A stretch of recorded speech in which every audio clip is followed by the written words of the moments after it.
하나님의 말씀 신명기 6장 1절로 25절 말씀입니다. 그 중에 6절로 9절 말씀 함께 한 목소리로 봉독하겠습니다. 오늘 내가 네게 명하는 이 말씀을 너는 마음에 새기고 네 자녀에게 부지런히 가르치며 집에 앉았을 때든지 길을 갈 때든지 누워있을 때든지 일어날 때든지 이 말씀을 강론할 것이며 너는 또 그것을 내 손목에 매어 기호를 삼으며 내 미간에 붙여 표로 삼고 또 내 집 문설주와 바깥문에 기록할지니라. 아멘. 감사합니다. 우리 아이들은 우리들의 소망이고 이 땅의 희망이라고 믿습니다. 오늘 말씀이 그러한 내용의 말씀인 것을 우리가 봅니다. 오늘 본문의 말씀은 이스라엘 백성들이 시내산에서 율법을 받고 40년 동안 광야에서 혹독한 훈련을 받은 뒤에 이제 드디어 가나안 땅을 지척에 두고 이스라엘 백성들에게 선포된 모세의 설교 말씀입니다. 정말 파란만장했던 이 출애굽과 또 이 광야 시대가 이제는 드디어 저물어가고 이제 새로운 시대가 임박해 오고 있는 것을 알려주고 있죠. 출애굽의 지도자요, 이 광야 교회의 아버지요, 또 신정국가 이스라엘의 통치자였던 이 모세는 자신이 이 가나안 땅에 이제 들어갈 수 없게 되었다라는 것을 직시하고 자포자기하고 있는 것이 아니라 더 열심히 이스라엘 백성들에게 지난 40년간의 시간들을 회고하면서 지금까지 하나님으로부터 받았던 그 율법의 말씀을 유언과도 같이 전해주고 있는 것입니다. 그래서 이 신명기의 말씀은 이 출애굽기, 레위기, 민수기를 통해 선포되었던 이 율법의 말씀을 다시 반복하여 선포하는 말씀이라 할 수 있겠습니다.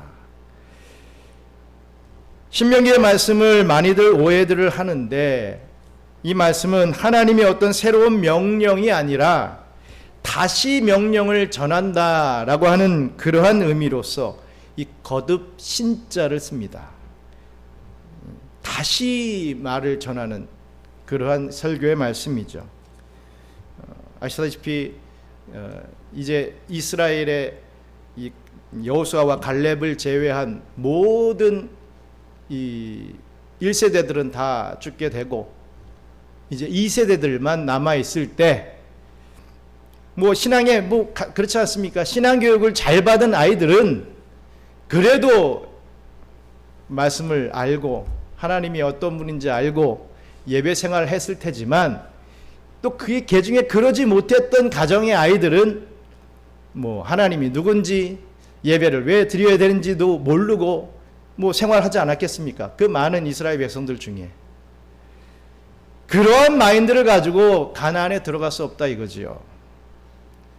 아무리 좋은 무기가 있고 아무리 신식 어떤 이 지식들이 있다 할지라도 그런 마인드로 가나안에 들어가면 다 잡혀먹는다. 그렇기 때문에 하나님의 말씀 붙잡아야 된다라는 것을 깨우쳐 주시기 위해서 우리 하나님께서는 이 모세를 붙잡고 이 신명기의 말씀을 선포했던 것입니다. 그래서 신명기 5장에서는 10계명이 다시금 선포되고 있습니다.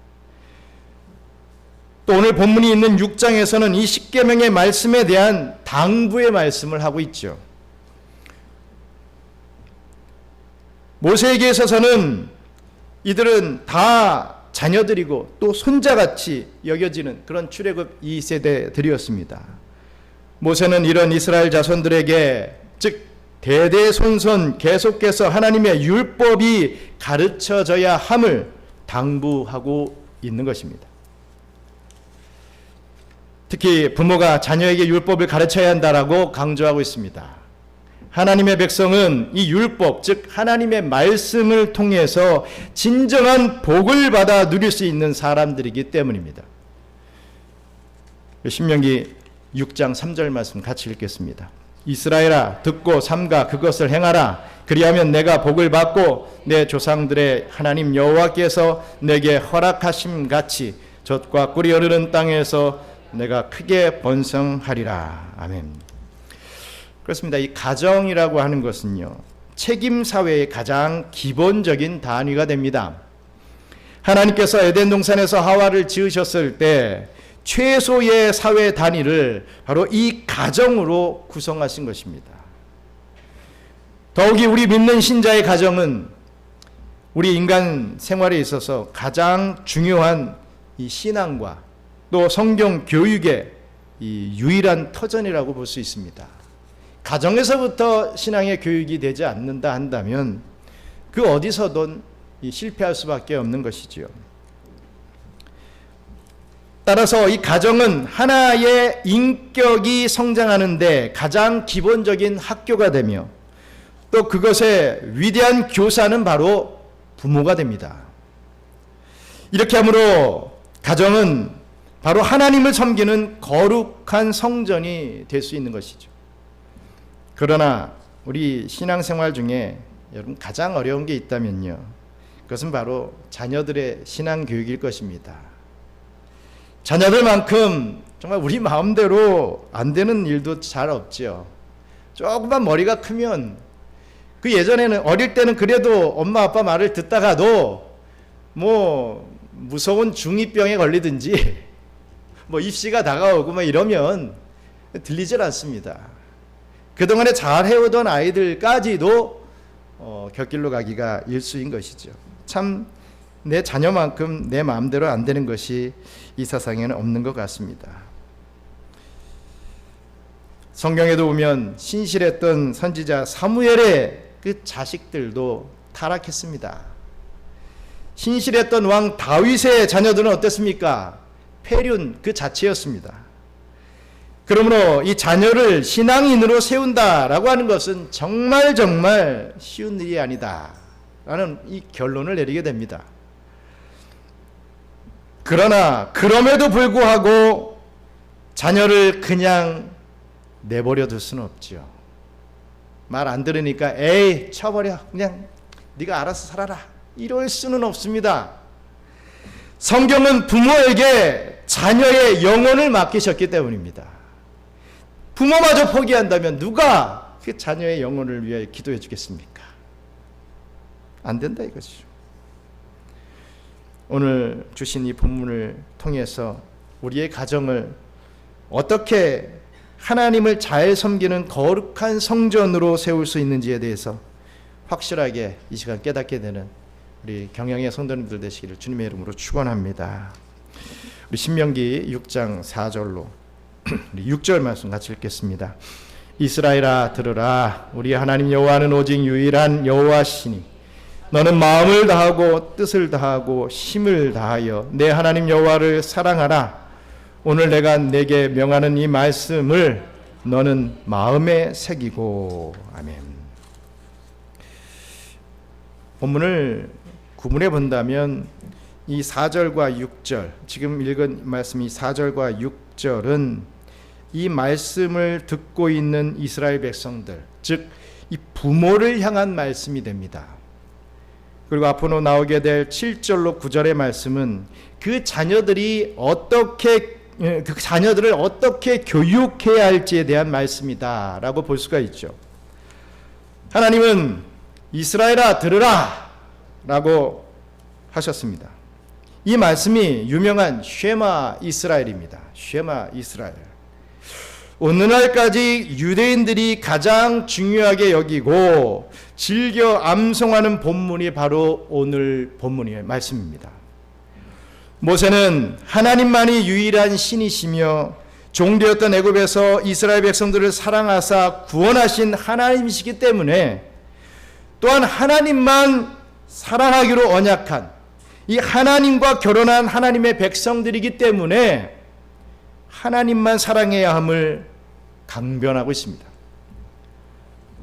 본문 5절에 다다에 해당하는 히브리어 콜이라고 하는 말은 전적인 것을 말합니다. 다시 말해서 총동원하다 라고 하는 그런 의미의 말씀이죠. 그렇다면 성경은 무엇을 총동원해야 된다라고 말하고 있습니까?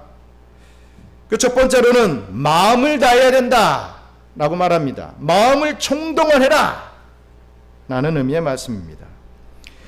여기서 이 마음이라고 하는 것은 생각할 수 있는 기관입니다. 바로 하나님을 배울 수 있는 기관이 이 마음입니다. 이 마음은 하나님을 아는 지식으로 채워져야 함을 말하고 있습니다. 가르쳐주고 있지요. 그 마음에 하나님이 가득가득 채워져야 된다 이거죠. 하나님을 아는 것이 하나님을 사랑함의 첫 출발이기 때문입니다. 오늘 아이들과 니고데모의 말씀, 그 장면의 말씀을 나눴는데요. 니고데모에게 우리 예수님께서 거듭나기 위해서는 네가 물과 성령으로 거듭나야 된다라고 가르쳐 주시는 장면이 나옵니다. 여기서 물의 의미는 바로 말씀입니다. 우리 가스펠송에서도 물이 바다 덮음같이, 이 가스펠송 아시죠? 바다는 유대인들에게 사단의 세력, 세상을 의미하죠. 이 물은 하나님의 말씀을 의미합니다. 그래서 이 물이, 하나님의 말씀이 바다를 덮어야 된다라고 하는 그런 내용의 말씀인 것입니다. 우리가 늘 가스펠로 흥얼흥얼 해도 왜 물이 바다를 덮어야 되는지 모를 때가 얼마나 많이 있습니까? 마찬가지로 물, 즉 하나님의 말씀을 어떻게든지 네가 먹으려고 노력해야 된다 이거죠. 나 정도는 신앙의 그래도 지도자급 되는데, 산헤드린 공의회에 내가 일원인데 이러면서 뻐기고 있을 것이 아니라 정말 매일같이 하나님의 말씀을 묵상하고 먹어야 된다. 그리하는 과정 속에서 하나님께서 바람과 같이 성령님의 역사하심으로 너를 새롭게 할 것이다. 하나님의 때가 있다. 그것을 말씀해주고 있지 않습니까? 이 마음에 하나님의 말씀이 가득 차 있어야 된다 이거죠. 하나님을 아는 것이 하나님을 사랑함의 첫 출발이 되기 때문입니다. 아무것도 모르고서 하나님을 어떻게 사랑한다 하겠습니까? 여인 간의 관계에 있어서도 그 사람 이름도 모르는데 어떻게 내가 너를 사랑한다 이럴 수 있겠습니까? 그럴 수 없는 거죠. 이름을 알고 이 사람이 어떻게 커왔는지, 뭘 할 사람인지, 나를 이 사람이 어떻게 생각하고 있는지 알아야 뭘 사랑하고 하지 않겠습니까? 하나님을 모르는데 어떻게 사랑할 수 있겠습니까? 마음속에 하나님의 말씀이 있어야 된다라는 것입니다. 그러므로 신앙의 부모는요, 특히 이 가정의 이 가장들은요, 말씀으로 훈련받아야 됩니다. 아이들에게만 너 말씀 읽어라, 예배생활 잘해라 할 것이 아니라, 특히 가정의 아버지들이 어머니한테만 막 미루지 말고 아버지들이 딱 손을 들고 아들에게, 딸에게 축복 기도해 줄 수 있어야 되는 거예요. 왜 맨날 신앙적인 것은 엄마에게 미룹니까? 어머니라도 좀 바르면은 다행입니다. 하지만 엄마도 못 따라가요, 신앙으로. 그럼 누구에게 아이들을 맡기겠습니까? 자꾸 미루지 마십시오. 가정의 가장은 아버지입니다. 축복을 빌어줄 수 있는 그런 아버지가 됐으면 참 좋겠습니다. 그래야만 됩니다. 가장은 말씀으로 훈련받아야 됩니다. 왜냐하면 가르쳐야 되기 때문이죠. 우리 신명기 6장 20절로 21절 같이 읽겠습니다. 후일에 내 아들이 내게 묻기를 우리 하나님 여호와께서 명령하신 증거와 규례와 법도가 무슨 뜻이냐 하거든 너는 내 아들에게 이르기를 우리가 옛적에 애굽에서 바로의 종이 되었더니 여호와께서 권능의 손으로 우리를 애굽에서 인도하여 내셨나니. 아멘. 자녀가 말씀에 대해서 물을 때 이 답을 줄 수 있는 가장이 돼야 됩니다. 야, 그런 거 묻지 마. 그냥 무조건 믿어. 넌 왜 그런 걸 의심하고 있니? 너 아직까지 그런 문제가 해결이 안 됐어? 야, 그런 건 몰라도 돼. 그냥 무조건 믿어. 이런 식의 대답이 믿는 부모에게서 나온다면 여러분 곤란하지 않겠습니까? 분명한 하나님의 말씀으로 그 아이들이 묻는 그 답을 해줄 수 있어야 됩니다. 바로 모르니까 못해준다 할지라도 잠깐만 내가 공부해서 가르쳐 줄게 라고까지는 해야 됩니다. 내가 모르는 거 묻지 마. 네이버에게 물어봐. 이러지 말고 직접 본인이 네이버 보든지 뭘 보든지 공부해서 그 자녀에게 가르쳐 줘야 되는 겁니다. 또 무엇을 총동원하라고 하고 있습니까? 뜻을 다하라고 했습니다. 성품이죠. 성품. 여기 성품, 이 뜻이라고 하는 것은 원어가 네페쉬라고 합니다. 바로 영혼을 얘기하는 거죠. 말하자면 감정적 요소를 말합니다. 영혼은 감정을 담는 그릇입니다. 즉 하나님을 향한 감동과 감격, 이 사랑의 감정을 담아야 한다는 것이죠. 하나님을 안다고 지식적으로 안다고 그냥 뭐 일만 나불나불하는 그런 신앙 말고 정말 아는 만큼 그 사랑을 감정을 담아 고백할 수 있는 그러한 부분이 된다는 거예요. 돼야 된다는 것입니다. 이 감정이라는 것은 언제나 이 변화무쌍합니다. 그러나 이 감정이 메마르게 될 때 결국에는 위기가 찾아오게 되죠. 그러므로 우리는 주님을 사랑하는 마음을 사단에게 빼앗기지 않도록 항상 그 마음을 지키고자 해야 할 것입니다. 또 세 번째로 힘을 총동원해라 라고 말합니다. 힘을 다하라 라고 했죠. 이것은 의지를 말하고 있습니다. 우리가 가진 지식과 감정을 그냥 두지 아니하고 의지를 가지고 행동화해라. 알고 있고 느끼는 감정 하고 뭐 내가 하나님에 대해서 알고 있는 것 끝 하면 안 된다 이거죠. 행함이 있어야 된다.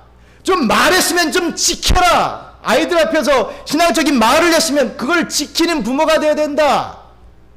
그걸 좀 총동원해라. 이런 말입니다.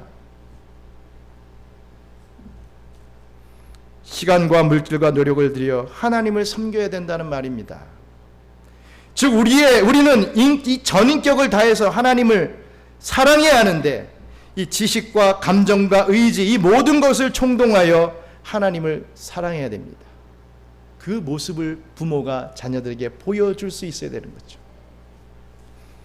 항상 이 정적인 것에 이끌려가지고 맨날 방어만 하고 신유의 역사만 쫓아다니는 그런 모습 보이지 말고 맨날 지식적인 것만 또 파고 들어가지고 이론적인 것만 빠삭한 그런 부모 말고 이 지정의가 정삼각형을 이루면서 좀 제대로 된 신앙의 모습을 하는 모습을 보여주라 라는 말씀입니다. 그리고 모세는 6절에서 이 말씀을 너는 마음에 새기고 라고 했습니다. 이 새긴다 라고 하는 건 지워지지 않게 하기 위한 그런 작업이죠. 말씀을 잊지 말라라고 하는 것입니다. 말씀을 새기는 것은 이 마음과 뜻과 힘을 다하여 하나님을 사랑하는 부모의 자연스러운 모습이 되어야 된다는 것입니다. 부모부터 말씀을 가까이 하고 말씀 앞에 바로 서야 이 자녀에게 선한 영향력을 미칠 수 있게 되는 것입니다. 바로 이것입니다. 부모로서 하나님을 전 인격을 동원해 사랑하는 것, 이것이 부모가 보여줄 수 있는 최고의 신앙 교육이라는 것이죠. 우리는 성경 속에서 신앙 교육에 실패한 한 사람을 발견할 수 있습니다. 우리 잘 알고 있는 엘리라고 하는 이름의 제사장이었습니다. 그런데 그 아들들이 신앙적으로 정말 형편없는 사람들이었다는 거죠. 우리 사무엘상 2장 12절 말씀 같이 읽겠습니다. 엘리의 아들들은 행실이 나빠 여호와를 알지 못하더라. 아멘. 여호와를 알지 못했기 때문에 행실이 나쁜 거죠. 이 순서대로 행실이 나빠서 여호와를 알지 못했더라 이렇게만 우리는 받아들이면 안 되고, 제사장의 자녀이면서도 불구하고 여호와를 알지 못했다. 그렇기 때문에 이들의 행실은 나빠지더라. 이런 것입니다. 이들은 성소의 재물을 마음대로 훔쳤습니다. 거룩한 성소의 수종들은 그 성소에서 수종들은 여인들을 가늠하고 동침하기까지 했습니다. 뭐 요즘 뭐 이단 교주들이 하는 그런 행태들을 이 엘리의 아들들이 했다라는 것입니다. 사무엘상 2장 17절도 읽겠습니다. 이 소년들의 죄가 여호와 앞에 심히 크면 그들이 여호와의 제사를 멸시함이었더라. 그렇습니다. 오늘 아주 키포인트입니다. 이 아들들이 여호와의 제사를 멸시했다 이거죠. 예배를 멸시했다. 이들은 하나님과 제사에 관심이 없는 정도가 아니라 하나님과 제사를 멸시하는 수준에까지 올라갔더라 이겁니다.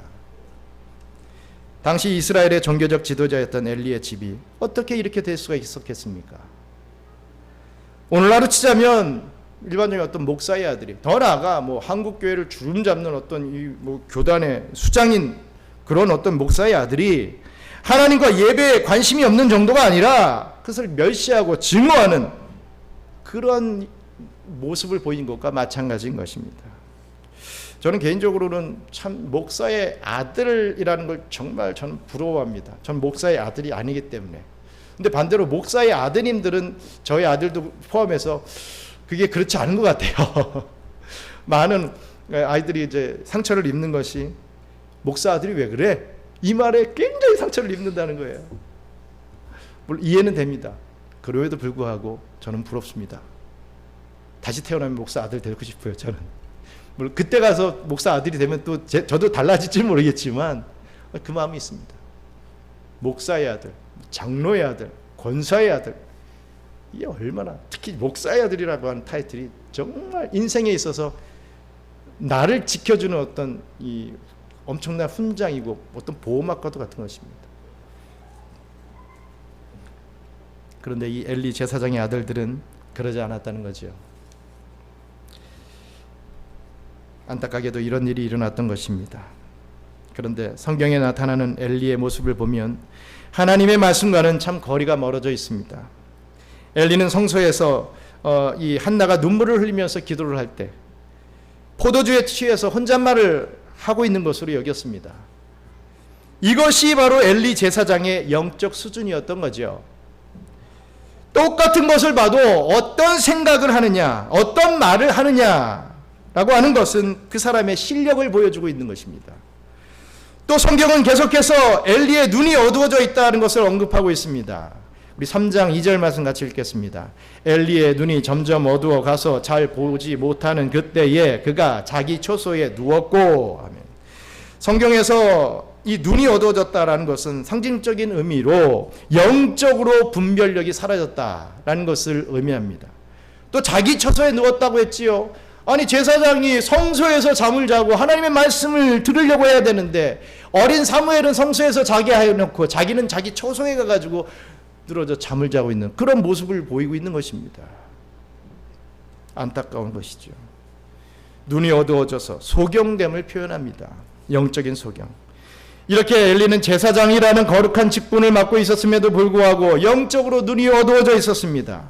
그는 하나님의 말씀에 귀 기울이지 않았고 하나님의 뜻을 알려고도 하지 않았다라는 것입니다. 그저 그는 형식적으로 제사장의 임무를 담당했고 이스라엘을 향하여 축복의 기도는 하지만 진심이 없는 그러한 기도를 했던 것입니다. 추측하건대 이런 아버지의 모습을 본 엘리의 아들 홈리와 비느하스는 하나님을 섬기는 것이 얼마나 무의미한 것인지를 느끼게 되었고 오히려 성소에 있는 그런 재물을 훔치고 음행까지 저지르는 결과를 초래하게 되었던 것입니다. 여러분 기억하시기 바랍니다. 자녀는요, 부모의 표정을 봅니다. 예배하는 부모의 표정과 그 자세를 봅니다. 부모가 예배를 드릴 때, 하나님의 말씀을 받을 때 표정이 막 정말 은혜 받는 표정을 보이고 그 예배의 자세가 바로 되어 있으면 자녀들에게 백날 예배 잘 드려라, 말씀 뭐 잘해라 말이 필요 없습니다. 그 부모의 표정 보면서 아이들이 따라갑니다. 100%입니다. 부모가 예배 시간에 저 목사님 말씀은 어떻고 저쩌고, 어떤 분들은 뭐 어떤 목사님이 간증을 하듯이 하더라고요. 교회를 이제 목회를 하게 됐는데 딱 직분자들이 쫙 앉아가지고 주보 하나 딱 들고서 막 채점을 하더래요. 뭐 스피칭은 몇 점, 뭐 감동은 몇 점, 준비성은 몇 점, 뭐 이러고서 그리고 나중에 딱 그걸 모아가지고 그래 넌 몇 점 줬니? 뭐 75점이야. 어우 많이 줬네. 난 65점인데. 뭐 이런 식으로 뭐 그 얘기하더라는 거예요. 그때는 좋겠지요. 여러분 우리 자녀들이 그거 똑같이 합니다. 자녀들이 여러분들을 그대로 따라합니다. 여러분 자녀들에게 뭐 대단한 무언가를 가르치려 하지 마시기 바랍니다. 그저 여러분들이 하나님을 더욱 사랑하려고만 좀 노력해 주시기 바랍니다. 김일성 어머니는 예배 시간에 조는 모습을 김일성에게 보여줘서 기독교를 탄압하는 최고의 수장이 되었죠. 어거스틴의 어머니는 그 눈물에 기도하는 것을 보여줌으로 하여서 어거스틴이 그 기독교에 정말 없어서는 안 되는 그런 거성이 되지 않았습니까? 여러분 정말 그 하나님을 충만히 기뻐하려고 좀 애를 쓰시기 바랍니다. 그럴 때 자녀들은 어디에 기쁨이 있는가, 어디에 행복이 있는가를 분별하고 바른 부모님의 그 신앙을 따라가게 될 것입니다. 이러한 모습을 우리 자녀들에게 온전히 보여줄 수 있는 저와 우리 경영의 부모님들 되시기를 간절히 바랍니다.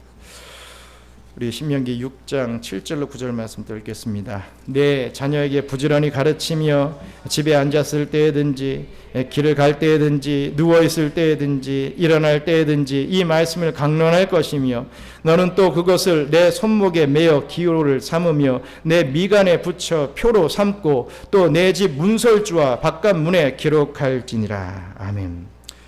먼저 하나님을 사랑하고 말씀을 마음에 새긴 부모는 이 자녀에게 하나님의 말씀을 부지런히 가르치라고 이렇게 모세는 권면하고 있습니다. 집에 앉았을 때에도, 길을 걸어갈 때도, 누워서 잠을 청할 때에도, 또 아침에 일어날 때에도 늘 하나님의 말씀을 가르쳐야 된다는 것입니다. 뭐 이건 뭐 스토커도 아니고 뭐 쫓아다니면서 하나님의 말씀을 가르쳐라 그런 의미입니다. 실제로 유대인들은요 이 말씀을 근거로 해서 어릴 때 모세오경을 암송하도록 교육을 합니다. 그래서 율법의 중요성을 정말 강조를 하면서 정말 중요한 말씀을 끈에 길게 묶어서 손목에 칭칭 감고 다니게 합니다. 우리 주일학교에서도 한번 해봤으면 좋겠어요. 그리고 그 말씀을 돌돌 말아서 작은 상자에 넣고 또 그것을 또 이마에 딱 붙이고 다니는 그런 모습을 보여줍니다. 이것을 테필린이라고 합니다. 손목에 말씀을 감는 것은요, 그 의미가 말씀이 행동의 기준이 되어야 된다라는 것을 가르쳐 줍니다. 또 이마에 말씀을 넣고 다니는 것은 하나님의 말씀이 내 생각의 기준이 되게 하겠다. 내가 앞서는 게 아니라 하나님의 말씀이 내 생각을 앞서고 기준이 되게 하겠다 라고 하는 의미의 행동이라고 합니다. 또 문설주와 바깥문에 신명기 말씀을 돌걸 말아서 상자에 넣고 붙여 놓는데 이것을 매추자라고 합니다. 이렇게 함으로 유대인들은 자신들의 어떤 여호와 유일 신앙을 자녀에게 전수를 하는 것이지요. 그래서 지금도 유대인들은요 예루살렘 성전의 마지막 남은 벽인 이 통곡의 벽에서 뭐 어른 아이 할 것 없이 열심히 기도하는 것입니다. 그러나 오늘날의 현실은요 이렇게 자녀들에게 신앙 교육을 하면 정말 쉽지 않을 것입니다. 하나님의 말씀을 더군다나 율법을 뭐 집에 앉아 있을 때나 길을 걸어갈 때나 누워 잠을 잘 때나 아침에 일어날 때 가르친다라고 한다면 자녀들은 질려버릴 것입니다. 어머니 제발 좀 그만 좀 하세요 이럴 거예요. 아니 자식뿐만 아니라 자녀뿐만 아니라 먼저 부모가 지쳐버릴 것입니다. 그래서 자녀들과 이 적당한 타협점을 찾게 되겠죠. 그냥 교회를 가는 것으로, 교회 나가는 것으로 더 이상 참견하지 않기로 말입니다. 목사님이 알아서 교육 잘 시켜주겠지. 모든 책임을 다 교회와 목사에게 전가를 시킵니다. 그런데 이렇게 되면요, 이 자녀들이 이 예배 시간을 어떤 이 버티는 시간으로 받아들일 가능성이 농후합니다. 처음에는 그 타협점에 있어서 이제 잔소리 안 들으니까 교회 나가는 거 좋다 하죠. 근데 시간이 지날수록 교회도 안 나와요. 시간아 빨리 가라. 목사님 설교가 오늘은 왜 특별히 기냐? 오늘은 짜장면과 고추 잡채를 했다는데 배가 고픈데 왜 설교가 더 기냐? 막 이렇게 불평불만이 터져 나오죠. 이런 생각만 하고 앉아 있습니다. 그러니까 졸음이 옵니다. 그러나 우리의 마음밭이 길가, 돌짝밭, 이 가심덩불이 나 있는 곳이라면 이렇게 말씀의 씨가 뿌리를 내릴 수 없게 되는 것입니다. 이런 악순환이 계속되는 이유는 우리 모두 어떤 율법을 오해하기 때문이죠. 뭐 하라 또 하지 말라 라고 이렇게 구성된 율법을 이 어른들이나 자녀들이나 지루하며 또 지키기 어렵고 힘든 것이라고 은근히 생각하기 때문입니다. 율법은 우리의 자유를 빼앗아가고 이거 다 지키다가는 내 삶은 송두리째 없어지는 것 같고 내가 하고 싶은 것은 다 못하게 된다, 이렇게 생각을 합니다. 실제로 하나님 말씀을 깊게 배우다 보면요, 무엇을 해야 하고 무엇을 하지 말아야 하고 이런 내용들이 너무나 많습니다. 내가 하고 싶은 건 다 하지 말래요. 내가 하기 싫은 건 또 다 하래요. 너무 힘듭니다. 나의 모든 자유는 다 간섭당하는 것 같아요.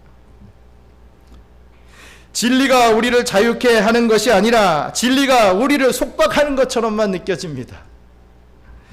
그러나 이것은 여러분 절대로 오해입니다. 예를 들어 교통신호는 마음대로 운전하고 싶고 또 마음대로 길을 건너고 싶은 우리의 개인적인 자유를 제한하죠. 그렇다고 교통신호를 없애버리면 어떻게 되겠습니까? 도로는 말비가 되어버립니다. 사고가 끊이지 않게 될 것입니다. 그래서 우리는 질서에 맞게 교통신호법에 따라 제약을 받아야 하는 것이죠. 그렇게 해야 우리는 더욱 안전할 수 있고 진정한 이동의 자유를 만끽할 수 있게 되는 것입니다. 가만히 생각해 보면 우리는 진정한 자유의 삶을 살아가기 위해서는 이 자기 자신의 개인적 자유를 일정 포기하게 되어 있는 것을 우리가 잘 알고 있습니다. 가장 쉬운 예가요, 이 결혼이라고 할 수 있습니다. 연애를 하면 상대방에게 매이게 됩니다. 주말과 여가 시간을 빼앗기게 되죠. 그런데 이 연애하다가 결혼을 하면 더 합니다. 배우자와 자녀들에게 내가 가진 자유를 다 박탈당하게 됩니다. 여러분, 그렇다고 불행합니까? 불편할 수는 있겠지만 절대로 그것이 불행한 것은 아닙니다. 그렇게 구속받는다고 배우자와 자식들이 그냥 없어져 버리면 좋겠습니까? 여러분, 절대 그런 게 아니죠. 내가 사랑할 대상, 또 그 사랑을 통해서 기쁨의 감정이 더욱 크기 때문에 이겨 나가는 것입니다. 정말 중요한 것은 중요한 것일수록 매이게 되어 있다라는 것입니다.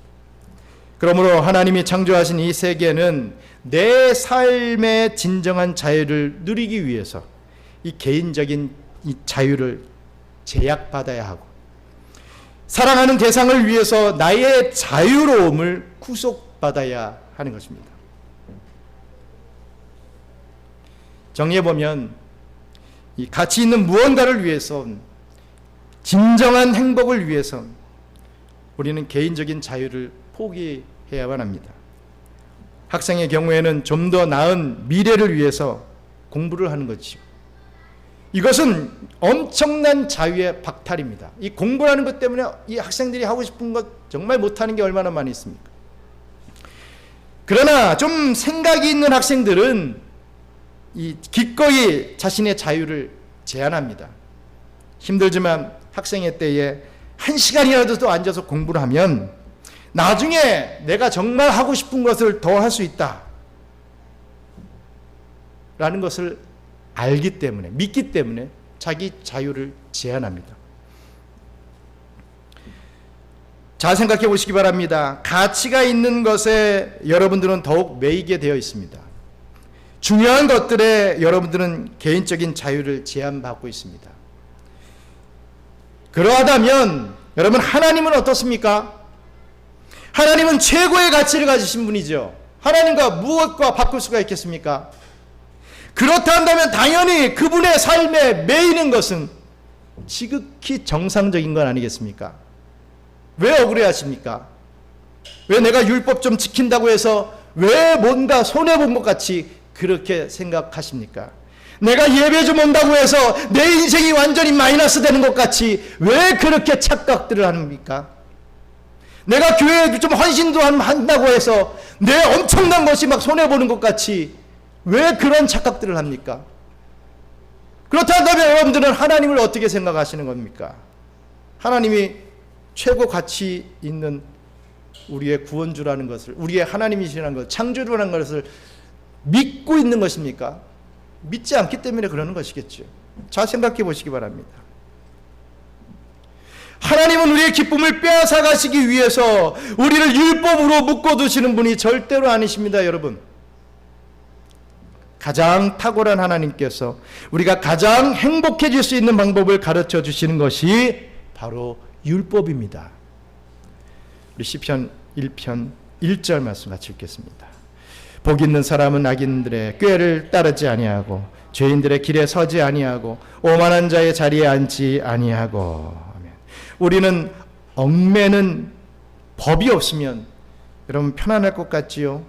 하지만 사실 법이 없다면 우리는 어떻게 살아야 할지 모르게 됩니다. 율법은 우리에게 행복을 가르쳐 주는 것이죠. 우리는 중력의 법칙에 매여 살아가고 있지만 이 중력이 우리를 얼마나 안정되게 하는지 모르는 것처럼 말입니다. 여러분 정말 기억하시기 바랍니다. 인간이 하나님께 매이지 않으면요, 다른 것에 매일 수밖에 없습니다. 돈에 매이죠.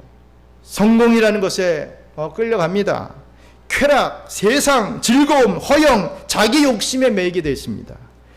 이것이 우리를 집어삼켜버립니다. 그러기에 인생은 두 가지 선택지를 가지고 있습니다. 내가 하나님께 매여 사느냐, 아니면 마귀에게 매여 사느냐, 이 두 가지입니다. 이렇게 두 가지 선택지를 가지고 있다는 말씀이죠. 마귀에게 매인다면 우리는 돈의 종, 성공의 종, 세상 즐거움의 종, 허영의 종, 자기 욕심의 종이 되어버리고 마는 것입니다.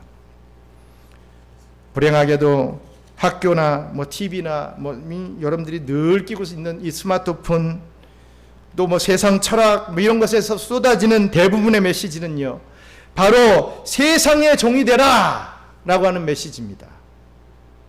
일주일 내내 이런 세상의 메시지만을 듣고 보고 이 교회에 나와서 이렇게 1시간 말씀을 들으면 이런 말씀이 얼마나 어리석은 말인지, 얼마나 시대에 착오적인지 모릅니다.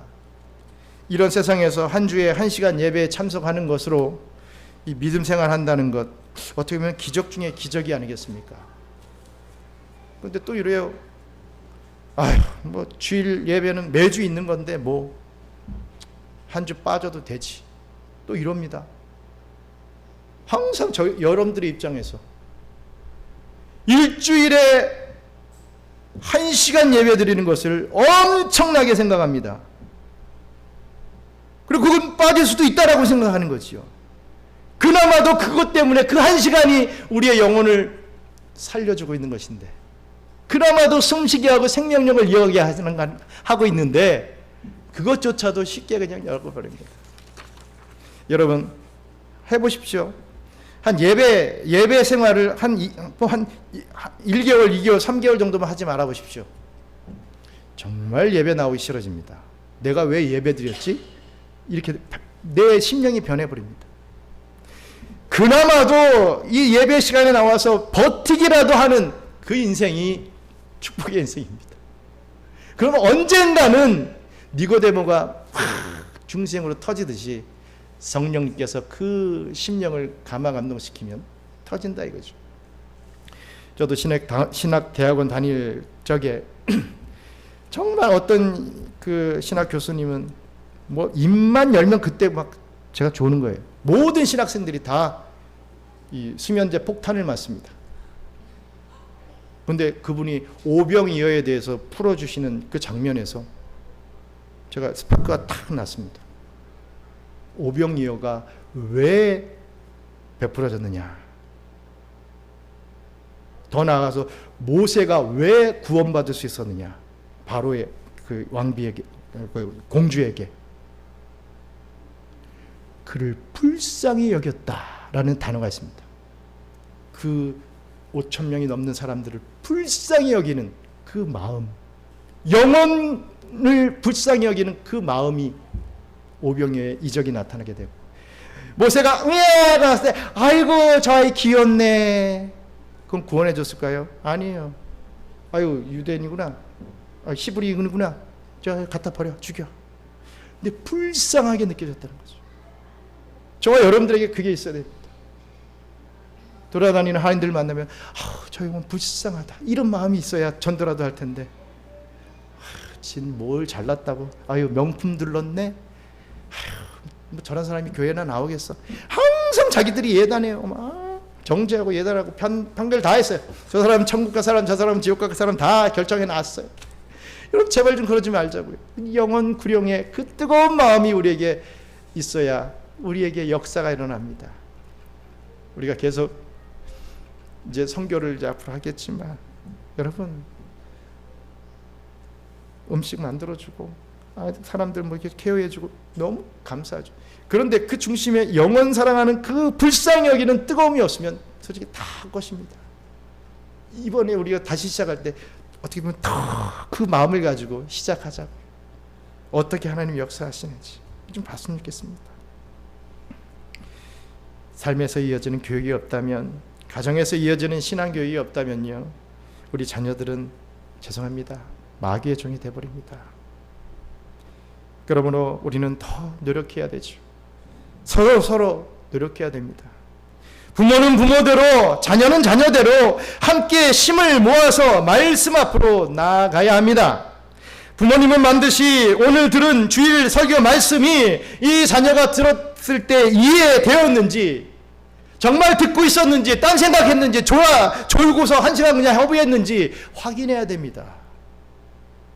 자기도 듣지 않고 뭐 이해를 못하니까 확인도 못하죠. 제발. 그러기 위해서는 부모가 더 잘 들어야 되고, 자녀들에게 좀 확인 작업을 좀 하십시오. 우리 아이들의 신앙의 이 상태가 어떤지. 그때 아니면 어떻게 하겠습니까? 자녀는 반드시 그 내용에 대해서 답을 할 수 있어야 됩니다.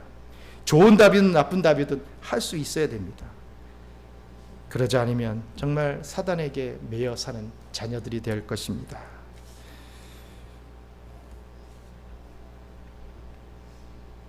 말씀 맺겠습니다. 오늘 본문의 말씀은 가나안 땅을 지척에 두고 다시 말씀을 정리하여 선포하는 이 모세의 정말 뜨거운 영혼 사랑의 그 출애굽 2세대들을 불쌍히 여기는 그런 마음을 가지고 선포하는 그런 설교 말씀의 일부입니다. 모세가 이렇게 설교한 이유는 가나안 땅에는 온갖 우상들이 득실득실하기 때문입니다. 이스라엘 백성들이 이런 상태로 들어갔다가는 뭐 다 그냥 우상의 밥이 돼버리는 거예요. 이스라엘 백성들 광야에서 뭐 여자들이 화장이나 좀 했겠습니까? 이게 남자인지 여자인지 모르는 그런 상황에 있다가 이 가나안에 딱 들어가면 온갖 화려한 우상들, 이쁜 여자들, 뭐 그런 문화들 쫙 펼쳐지면 이러고 다 빠져버릴 거 아니에요. 어떻게 뭐로 할 겁니까? 그러면 우리가 이제부터 화장 좀 하고 좀 남편한테 좀 잘해 보이기 위해서, 그게 아니죠. 마음에 하나님 중심이 되면 그 어떤 유혹도 이겨나갈 수 있는데 왜 자꾸 다른 것만 생각합니까? 모세가 그런 것을 걱정하면서 또 제대로 신앙교육 맞지 못한 이 세대들이 어떠한 삶을 살지 뻔히 보이기 때문에 다 다시 한번 했던 말 또 반복하고 있는 것입니다. 마음을 다해야 된다. 성품 뜻을 다해야 된다. 힘을 다해서 하나님만을 사랑해야 된다. 또 그것을 자녀들에게 항상 너희들이 부모로서 가르쳐야 된다 라고 권면하는 것입니다. 오늘날도 마찬가지입니다. 더하면 더했지 결코 더하지 않은 시대, 온갖 미디어와 스마트폰에서 쏟아지는 더럽고 추악한 우상들이 우리를 공격하는 시대를 저와 여러분 살아가고 있습니다. 말초 신경을 자극하는 수많은 매체들이 우리의 영혼을 장식하고 있습니다. 이때 우리는 정신을 바짝 차리지 않으면 참 믿음을 견지할 수 없습니다. 예수님은 예루살렘 심판의 때를 말씀하시면서 자녀를 위하여서 뭐라고 가르쳐주고 있습니까? 얘들아 제발 좀 울어라. 울어야 된다. 누가복음 23장 28절 말씀 같이 읽겠습니다. 예수께서 돌이켜 그들을 향하여 이르시되 예루살렘의 딸들아 나를 위하여 울지 말고 너희와 너희 자녀를 위하여 울라. 예수님이 괜히 이런 말씀하신 거 아닙니다.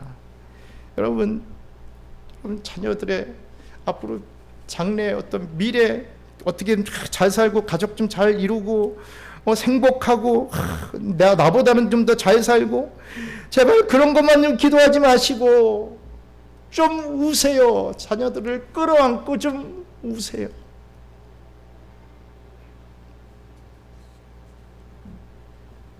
내 자녀가 정말 탈선하지 않고 하나님 앞에 꽉 잡혀 사는 이런 자녀가 되기를 원합니다. 기도의 자리 때마다 우세요. 오늘 우리가 살아가고 있는 시대는 여러분 마지막 때 종말의 때입니다. 경성하여 우리 자신의 믿음을 지키고 또 우리 가족들의 믿음을 지켜나감으로 정말 하나님께 영광되는 우리 경양선교교회 모든 가정이 되시기를 주님의 이름으로 축원합니다. 잠시 기도하겠습니다. 감사합니다. 하나님, 저희들에게 이런 복된 가정을 주셨고 또 자녀들을 베풀어 주셨는데 내가 부모로서 하나님을 잘 사랑하지 못하여서 알지 못하여서 행함이 없어서 우리 자녀들이 또 곁길로 가고 하나님을 하나님이라 하지 못하는 상태까지 이르게 되는 그런 안타까운 그런 경우들을 얼마나 많이 보고 있습니까? 아버지 하나님, 정말 믿음의 부모들이 울어야 되겠습니다. 내 자녀들의 그 영혼을 끌어안고 울 수 있게 해주시옵소서. 그 우는 그 어머니의 모습을 보면서 그 우는 아버지의 모습을 보면서 영적으로 느끼면서 아이들이 중생의 역사가 일어나길 원합니다. 세상만 바라보고 세상의 우상들만 바라보고 살아갔던 우리 아이들이 하나님을 바라볼 줄 아는 복된 인생들이 될 수 있도록 도와주시옵소서. 저희들은 할 수 없습니다. 주님 앞에 맡깁니다. 오직 울며 기도하며 주님을 알아갈 뿐입니다. 또 본을 보일 뿐입니다. 그러한 복된 믿음의 부모가 우리 경양선교교회 부모님들 되게 도와주시고 그 스라의 우리 자녀들이 정말 이 종말의 때를 먹여 살리는 요셉의 곡식창고 같이 쓰임받는 우리 자녀들이 되게 하여 주시옵소서. 잠시라도 주님을 떠나간 우리 자녀들이 혹시 있습니까? 다시금 컴백홈, 컴백 처치 될 수 있게 도와주시고 주님 앞에 무릎 꿇고 또 이 자녀들 또한 부모를 위하여 울 수 있는 그런 자녀들이 될 수 있게 또 그 자녀의 자녀를 위하여 울 수 있는 그런 자녀들 될 수 있게 주님께서 지켜주세요.